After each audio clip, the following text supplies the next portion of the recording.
Hey guys, what's shaking? Welcome to 2019. We are now completely and totally living in the future. Anyways, since it's the new year, you've probably been spending some time thinking about goals. I know I certainly have. I spent the last few weeks in 2018 thinking about my goals, my strategies, things I wanted to accomplish for the new year, and how I was going to do it, what the strategy was going to be. And I thought I'd share some of those ideas with you today. So I've had a document that I've kept up to date year to year for about 15 years. It's a document I call my goals and vision document, which is broken into two parts. There's sort of like the big goals for the year and things I want to get done and things I want to achieve that year, and then at the bottom is the vision part of it, which is really just me freestyling flow of consciousness, thinking about the future and imagining myself in a future space, the people I'm with, what kind of work I'm doing, what my day-to-day looks like, the kinds of things that I want to have in my life, where I'm living, how much I travel, everything you can imagine in your life that you want, from the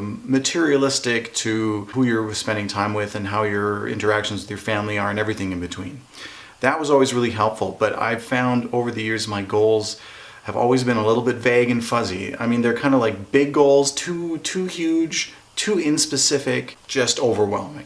And they don't break down very easily. I mean, I guess as a film composer, there's no roadmap to what we do, so it's hard to figure out, what your goals should be, because you don't really know what step to take next, because no one else can really tell you, well, do this, then do that, then do this, and you'll achieve what you want. So we kind of have to go and set sail and hope that we chart a course that ends up in a place that we want to be. So this year, though, I've taken a different tack. I've decided to get really specific and kind of classic goal setting with my own goals.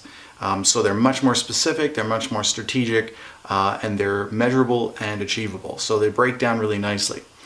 And what I've done is I basically created a top-down strategy, because last year, I think, or it was the year before, I can't remember, I'd sort of abandoned the idea of goals and thought, well, screw goals, why don't I just go with something where I'm building really great daily strategies and daily habits so that whatever happens, I'll end up in a good place.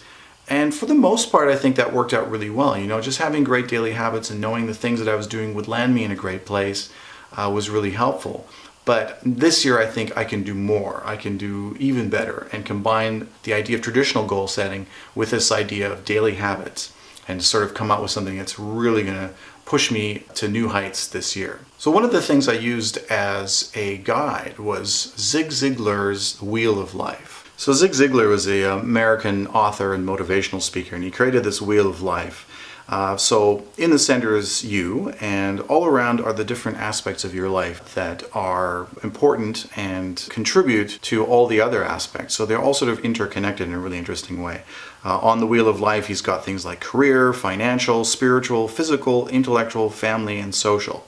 You can think of those in different ways. Intellectual could be education. Family could be both, how you're interacting with your blood family and also with your spouse. That could be relationship stuff that you want to improve on. And what the Wheel of Life is, essentially, is it takes all of the areas of importance in your life and gives you a kind of holistic framework for thinking about the different areas in your life and how you can balance those all out. One thing isn't getting too much attention, say for instance your career, and another isn't getting enough attention, say for instance your relationships. But you're also holistically looking at your life and achieving goals in all the different areas. Because for instance, if you're not paying attention to your health, eventually that's going to start making your work suffer, making your career suffer. And so you want to have all these things working in tandem.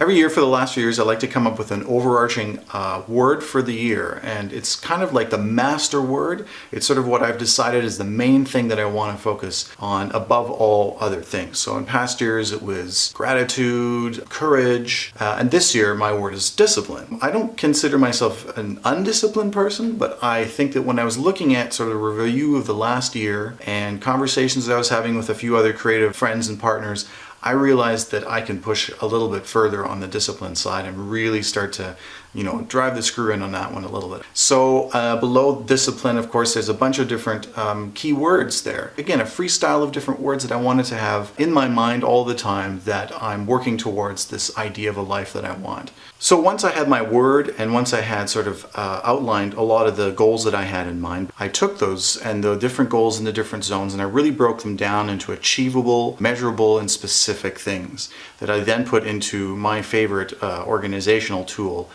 Trello. And then from there, I turn them into daily, weekly, and monthly habits. So for instance, I really like to plan dinners or get together with people that I find creative and inspiring. That's something I'm going to do either on a weekly or maybe a monthly basis. So that goes under my monthly goals, and then I'll schedule it into my calendar. Daily things include things like meditating in the morning, writing in my 5-minute journal both in the morning and the evenings. I'm a student of lucid dreaming, so I want to be making sure that I'm getting ready to shut down before bed an hour before, so I'm shutting down all my screens and my phones and everything else. So there's all these different habits that sort of go into creating what is ultimately a big document of daily habits and rituals that you put into place and then just follow almost blindly. You're sort of shutting off the part of your brain that has to remember anything, which I find is one of the biggest things that gets in the way of getting anything done. If you're trying too hard to remember all the things you get done, as opposed to just reading a script that you wrote before, that's going to run you into problems. One of the big things too with this is at the end of every day, after my work is done, I create a new document which has my daily to-dos and things that I want to get accomplished in the following day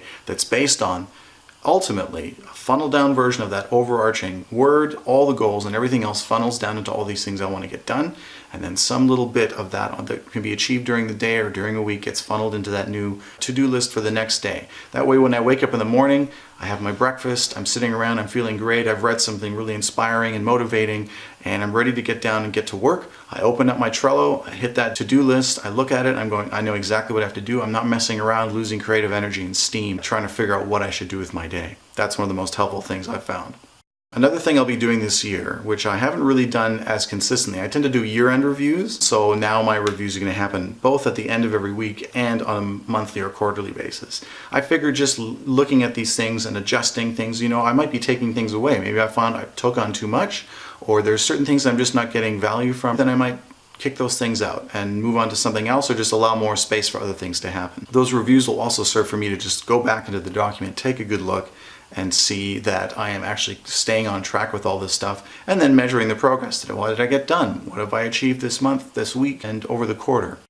What I've come to realize in my own life is that I get so much more done, and I hit those goals, and I achieve things I want to achieve if I apply the idea of Kaizen, which is that Japanese idea of incremental progress and incremental improvement over time. It's consistent, you're doing a little bit every day, but those little bits, those little incremental bits add up to a big thing at the end.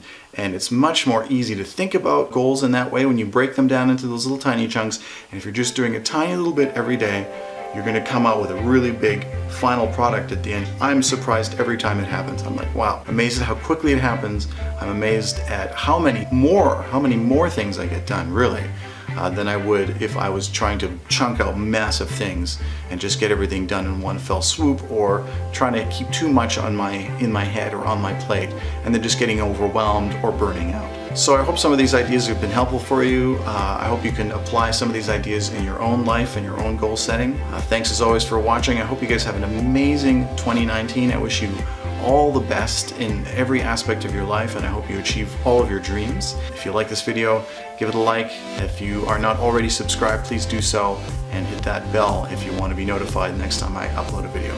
I'll see you guys in the next one.